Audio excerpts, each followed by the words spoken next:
Ukraine and Russia have signed a new pact that deepens their strategic cooperation but leaves tens of thousands of protesters still out in the cold. But demonstrators say they're not going anywhere. Opposition leaders have called for more protests in the coming weeks. They accuse President Viktor Yanukovych of betraying the nation and giving away its independence.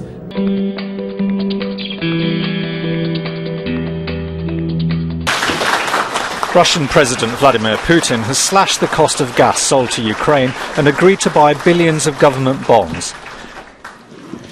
The deal comes amid massive protests in Ukraine over the government rejecting closer ties with the European Union in favour of a new alliance with Russia. Mr. Putin sealed the deal after talks in Moscow with his Ukrainian counterpart, Viktor Yanukovych. We have done this work to put the Ukrainian economy and trade balance back on the right track, and this underlines our strategic relations with Russia. The deal sees Russian state-controlled gas monopoly Gazprom cutting the price of gas deliveries from January 2014. The most controversial issue is off the table, though. Putin said they did not discuss a customs union. That won't appease pro-European demonstrators who continue to fill the streets of Kiev, calling for Yanukovych to resign. Lawmakers blocked the Speaker of Parliament from entering a debate earlier on Tuesday, a sign they feel the time for talking is over. Now their fears have been partially realised in Moscow. The protest movement will likely be even stronger on the streets of Kiev. The opposition is concerned. I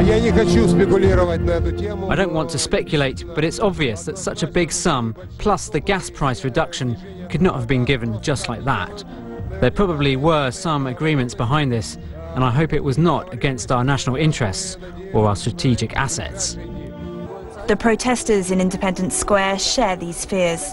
In this bilateral deal, the government has transferred all the conditions from the Russian custom deal, or even worse ones. It means they have sold Ukraine out. He did a very bad thing. He ignored the will of the people standing on this square. He didn't consult as a president should.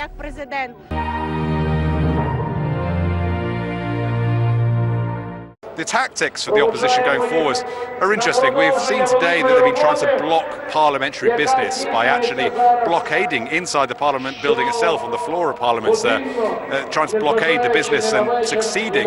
We're also hearing from one of the leaders of the opposition parties that they are going to try again for a vote of no confidence, and Arseniy Yatsenyuk says that actually they're 9 votes away from getting the numbers needed to unseat this government.